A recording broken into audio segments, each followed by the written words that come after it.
doctor Alejandro Soto, a quien le damos la más cordial bienvenida y gracias por venir. Contigo este prestigioso programa y que los radio escucha y tanto lo que nos ven por la web Así también es. estén al tanto de lo que vamos a hablar, que hoy es un tema muy interesante. Eso es así. Les recordamos a todos nuestros oyentes que estamos en todas las redes sociales. Estamos en Facebook, estamos en Twitter y estamos en Instagram. Estamos transmitiendo en vivo a través de live stream. Así que usted puede entrar, vernos en vivo, hacer sus preguntas, sus comentarios y nosotros por supuesto que estaremos aquí para llevarles todas las informaciones. También recordarles que si usted, antes de nosotros presentar nuestra invitada en el día de hoy, usted tiene que anotar estos teléfonos: 809-531-1701, 809-531-5508 y desde el interior sin cargos al 1-809-200-3141 y 1-809-200-5508 para que pueda hacer contacto con nosotros aquí en cabina y hacerle cualquier pregunta a nuestra invitada del día de hoy. Hay que decir, doctor Soto, que tenemos algunas informaciones que han ocurrido en el ámbito de la salud en esta semana. ¿Qué tenemos, doctor? De noticia importante, el Día del Cáncer de Mama. Este 19 de octubre se celebró el Día Mundial de la Lucha contra el Cáncer de Mama con el fin de informar y sensibilizar a la población acerca de esta enfermedad que mata a miles de mujeres en el mundo. La OMS, Organización Mundial de la Salud, señala que el cáncer de mama es el más frecuente entre las mujeres. Aunque la mayoría de muertes por esta enfermedad se da en países con bajos ingresos, mujeres de países desarrollados y en desarrollo padecen de este mal. Dice una nota enviada por la CISARRIL que se le negó el proceso quirúrgico, pero de inmediato, doctor Soto, hay que decir que la familia de esta señora que murió en el mes de julio, pues reaccionaron.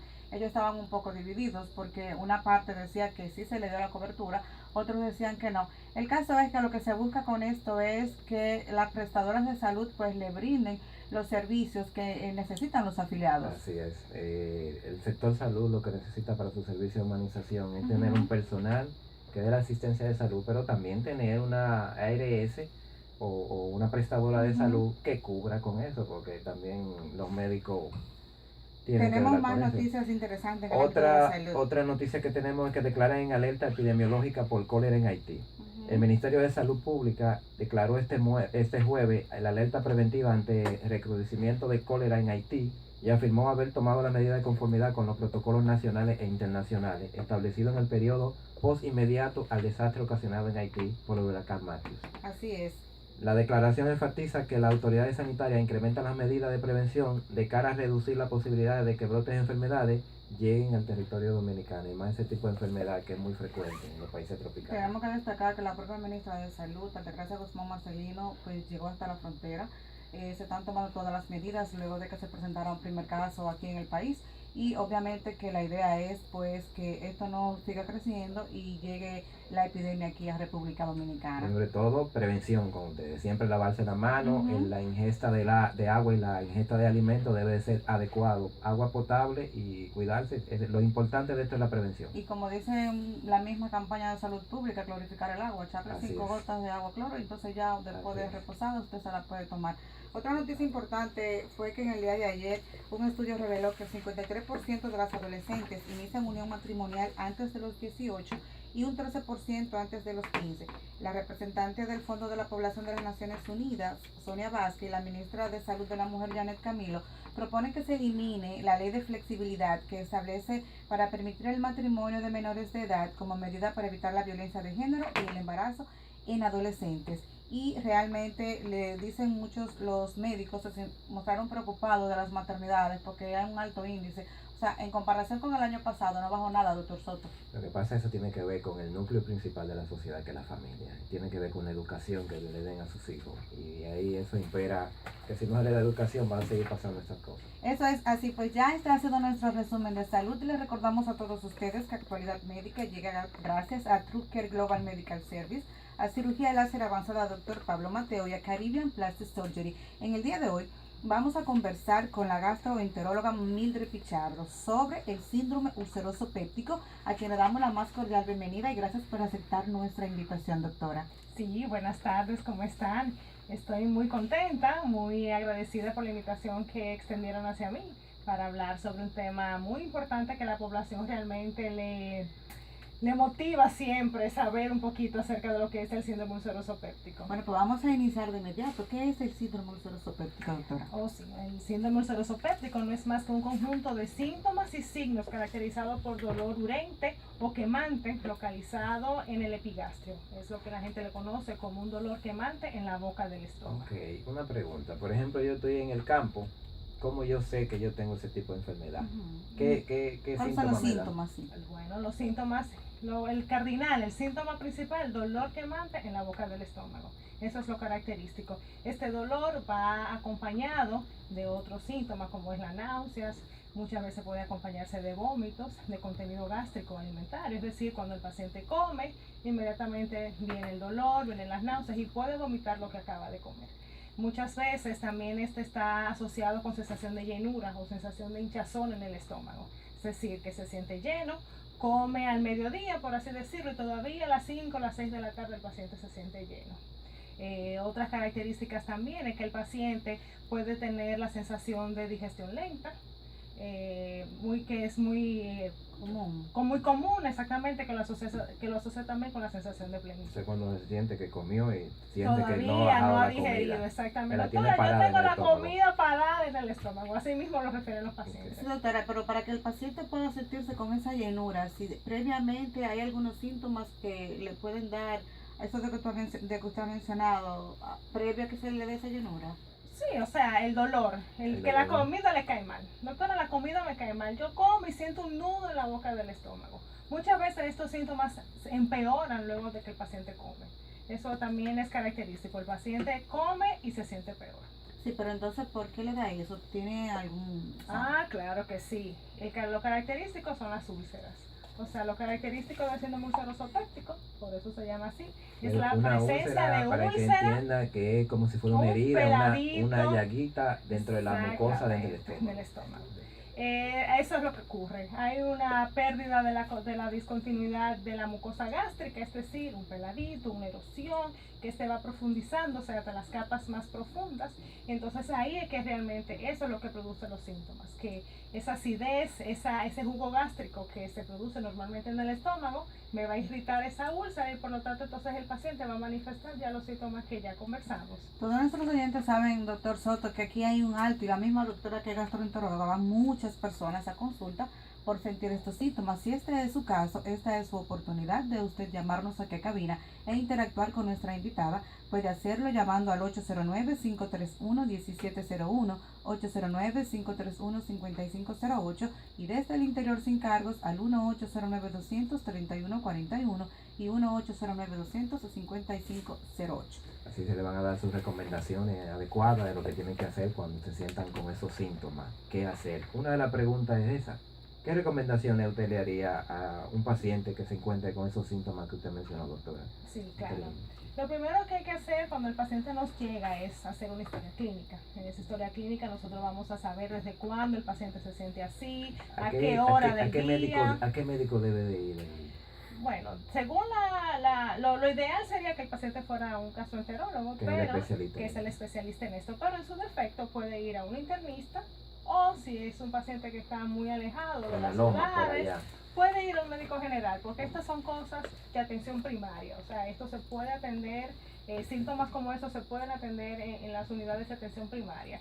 Ya cuando el paciente necesita un tratamiento específico o hacer los estudios necesarios para su diagnóstico definitivo, pues ya en ese caso sí sería referido al gastroenterólogo. Que de hecho, así mismo como usted lo dijo, atención primaria son las primeras atenciones. Si el paciente va por primera vez y ya el médico sea general, un médico de familia, determina que tiene que ser visto por un gastroenterólogo, ya lo envía con un referimiento a su especialista. Así es que funciona el sistema de salud. Eso sería lo ideal, exactamente. Se supone que el médico primario le debe dar las recomendaciones iniciales, un cambio del estilo de vida, sobre todo. ¿A qué nos referimos con esto? Cambio en la alimentación. Se le iba a preguntar, doctora. Los cambios en la alimentación, porque sabemos que está muy asociado los factores alimenticios, los factores ambientales con la aparición de lo que sería el síndrome ulceroso.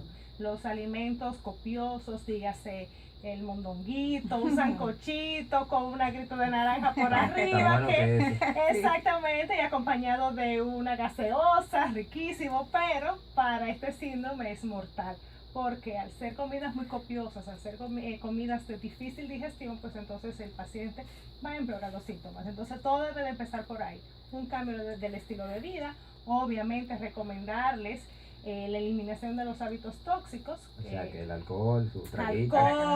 Ese traguito de fin de semana, ya tú sabes, un sábado en la noche, un chicharroncito, un mondonguito acompañado de una cervecita, eso típico de dominicano. Nuestro director allí. Con la mano en la cabeza. ¿Qué es lo que vamos a hacer entonces? Entonces, ron y chicharrón. No, ya así es. Entonces, eso es lo primero que hay que hacer. Lo decía de los hábitos tóxicos, el café también produce mucha sensación de acidez. Y el cigarro, doctora. El cigarro también, ese es otro hábito tóxico que también debemos de recomendarle a los pacientes, que deben de irlo disminuyendo hasta que finalmente lo elimine su consumo, porque también está asociado con un aumento de la acidez y por lo tanto aumento de los síntomas. Ya ustedes diagnosticándole eso al paciente, ya le dicen que tiene que cambiar su estilo de vida, su alimentación, llevan el tratamiento, ¿qué tiempo se lleva para que pueda mejorar? Bueno, el diagnóstico definitivo pues lo hacemos ya cuando se hace una endoscopía. Vemos ¿Y qué es una endoscopía? Sí, porque hay muchos oyentes quizás, doctora, que no saben lo que es eso. Bueno, la endoscopía realmente la gente llega al consultorio con miedo, porque tienen tanto miedo de lo desconocido y también personas que han tenido malas experiencias con la endoscopía. Pero la endoscopía no es más que introducir un tubo por la cavidad oral. Ese tubito como tiene una camarita en el extremo, y vamos a ver ese estómago directamente y vamos a ver qué está pasando. Vamos a llegar hasta la cavidad gástrica y vamos a ver la presencia de la úlcera, vamos a ver si hay erosiones, vamos a ver si está inflamada esa mucosa, y lo importantísimo de esto es que vamos a tomar biopsia, que esa biopsia nos va a decir qué tipo de gastritis tiene ese paciente y si tiene o no el Helicobacter pylori, que no hemos hablado de ese, no hemos hablado. Ese es el protagonista de todo esto. Ese señor no se puede quedar. Exacto. Está bien que los hábitos tóxicos, está bien que el estilo de vida, la alimentación por el Helicobacter pylori hoy por hoy es la principal causa del síndrome ulceroso péptico. ¿Y cómo podemos obtener ese señor? Ese señorito, bueno. A ciencia cierta no se conoce con exactitud cómo nosotros nos infectamos de la bacteria, pero se cree, o es lo que se ha descrito, de que adquirimos la infección en la infancia.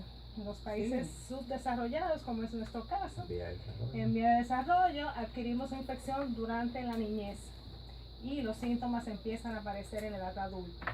Se supone que aproximadamente el 50% de la población en países como el nuestro, que es un país en vía de desarrollo, está infectada con la bacteria.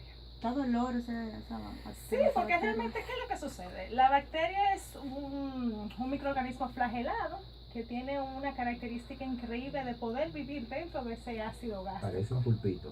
Parece un pulpito, tiene unos flequitos que le ayudan a adherirse a la mucosa y produce una sustancia que se llama ureasa. Esa ureasa le protege de esa acidez que tiene el estómago y ella vive sin ningún problema. Pero ¿qué sucede? Al producir inflamación en la pared gástrica, esa pared se va lesionando, se va erosionando y se van perdiendo esos factores de defensa que me cubren esa mucosa. Al estar desprotegida, pues vienen los factores agresores como la acidez, la pepsina, el alcohol que nos bebemos, la aspirina que nos tomamos para el dolor, y viene entonces el proceso de inflamación y posteriormente termina produciendo una úlcera. Entonces sí, al final la infección por Helicobacter pylori da síntomas y obviamente hay que tratar ese Helicobacter pylori para que desaparezca. Al tratar el Helicobacter desaparece el agente etiológico de la inflamación y pues el paciente va a mejorar. Bueno, y realmente es una de las características o por lo que más las personas van a consultar. Así es. El síndrome ulceroso péptico es una de las principales causas de consulta al gastroenterólogo. Los pacientes llegan refiriendo dolor en epigastrio, sensación de llenura, de que la comida le cae mal, de que no puede digerir bien la comida, y cuando hacemos todas las investigaciones del lugar, que se le hace la endoscopia al paciente, recibimos esa biopsia, vemos que el protagonista de todo esto es el Helicobacter pylori. Entonces, realmente para disminuir esto, ¿qué deben hacer las personas? O sea, cambiar su hábito alimenticio, ¿qué se debe hacer? Bueno, es una combinación de muchas cosas. Lo primero es que una vez que el paciente tiene síntomas, debe de visitar a su médico. ya sea médico de familia, médico internista, pero tratarse, investigar qué es lo que está pasando. Y una vez se hace el diagnóstico, pues hay que tratarlo. Y si la causa es el Helicobacter pylori, ¿cómo lo vamos a tratar? Sí, hay varias causas, hay varios métodos diagnósticos. Todo es un enfoque multidisciplinario, no solamente es tratar la bacteria, sino mejorar todo lo que hemos conversado al principio, el estilo de vida, la alimentación, y hay que tratar la bacteria. Al ser una bacteria necesita antibióticos, que es un poquito incómodo el tratamiento porque es la que se conoce hoy día una triple terapia, donde hay una combinación de 2 antibióticos con un inhibidor de bomba. Que de hecho se ha indiscriminado el uso de antibióticos y eso que han llevado a que este tipo de bacterias tengan resistencia por el uso de los antibióticos. El uso irracional y la automedicación que tenemos nosotros los dominicanos es impresionante. Y por lo tanto va a crear resistencia. Los antibióticos comúnmente que se utilizan para tratar esta bacteria son antibióticos de uso común, como son las amoxicilinas, como son las fluoroquinolonas. Y los pacientes lo utilizan, no solamente está indicado para tratar esto, sino para tratar muchísimas infecciones de vías respiratorias, vías urinarias. Y por lo tanto, cualquier cosa me duele la cabeza y se toma un antibiótico. Entonces aumenta la resistencia. De hecho, ya los primeros esquemas de tratamiento ya no se usan en la población dominicana porque ya ha adquirido resistencia. Entonces hemos tenido dificultad con eso, la bacteria ha tenido resistencia y aunque el paciente lleve su tratamiento, eso no significa que el paciente se va a curar, porque la bacteria que estamos tratando puede que ya sea resistente a este esquema y no resulte. ¿Y cómo lo manejan entonces, doctora? Bueno, en ese caso habría que seguir investigando, habría que hacer cultivos de la bacteria para ver la resistencia o para ver la sensibilidad que tiene la bacteria y dependiendo de ese reporte, de ese antibiograma, pues entonces podemos decidir qué antibióticos utilizar. También está la terapia combinada, que utilizamos otros medicamentos coadyuvantes que nos van a ayudar a potencializar el efecto de los antibióticos. Ya realmente, señores, un tema súper interesante.